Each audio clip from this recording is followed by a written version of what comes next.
c'est un carré qui est surmonté d'un dôme à l'impériale. C'est ce dôme à l'impériale qui reçoit les 8 cuves pour 500 mètres cubes d'eau. Et la monumentalité s'explique par les petites fioritures qui ont été mises autour.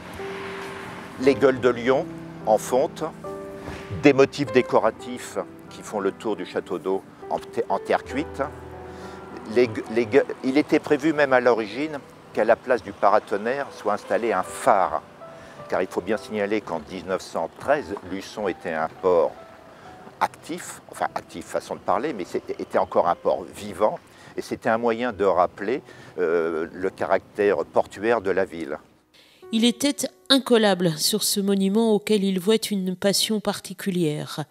En fait, Olivier Rigoire aimait tellement Luçon qu'on avait presque oublié qu'il était né loin d'ici, en région parisienne, en 1946. Son décès mercredi soir, après avoir lutté contre la maladie de Charcot, dignement mais vainement, attriste aujourd'hui de très nombreux Luçonnais et laisse surtout le monde du tourisme orphelin et sous le choc. Arrivé à Luçon dans les années 2000, tout de suite, Olivier Rigoire, passionné d'histoire et de patrimoine, est tombé immédiatement sous le charme de cette cité qu'il n'a cessé depuis lors de promouvoir, notamment en tant que président de l'Office de tourisme pendant 8 ans. Il avait quitté ses fonctions en 2016 puisque la structure associative devait laisser la place à une entité professionnelle sous la houlette de la communauté de communes. Un moment d'intense émotion pour lui.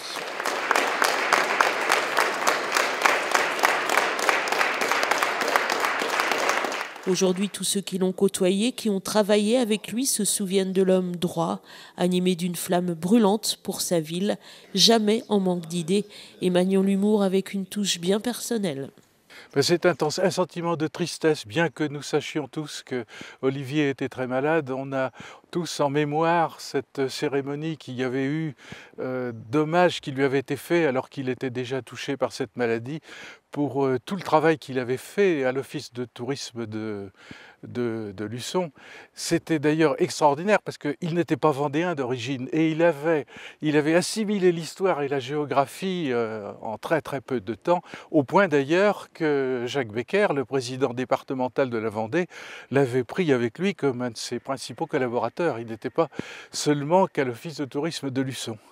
Souvenir aussi que ça aurait été le dernier des présidents bénévoles, puisque maintenant les réorganisations font que le tourisme est géré uniquement par des professionnels.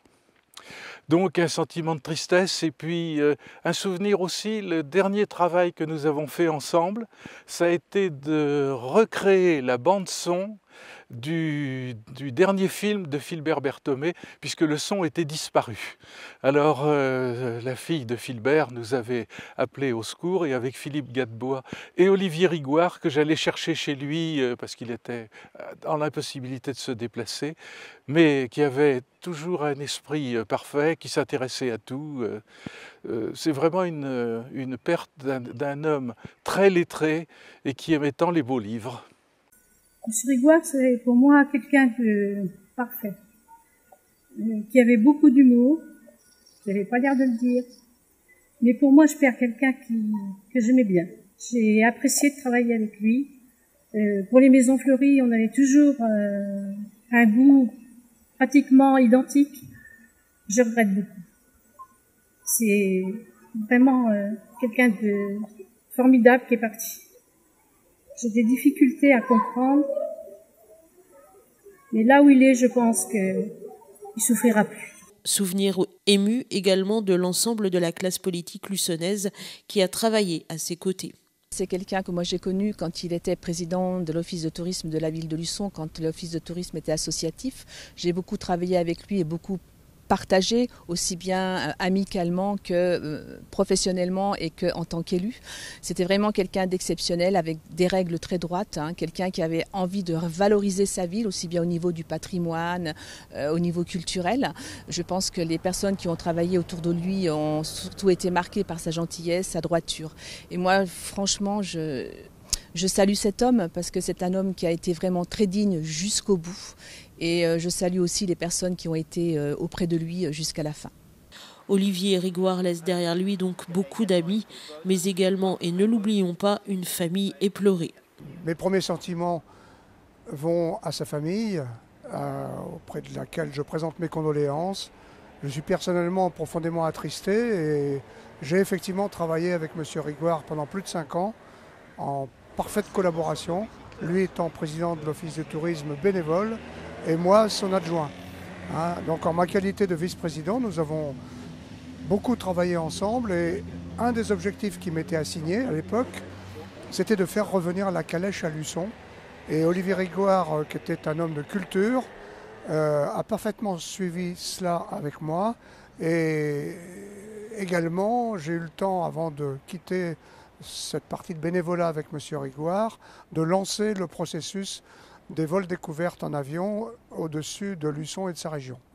Voilà, donc une belle page s'était tournée pour moi, elle se termine tristement. Franchement, je pense beaucoup à Olivier. J'avais eu le plaisir et la chance de pouvoir le rencontrer là où il était il n'y a pas très longtemps.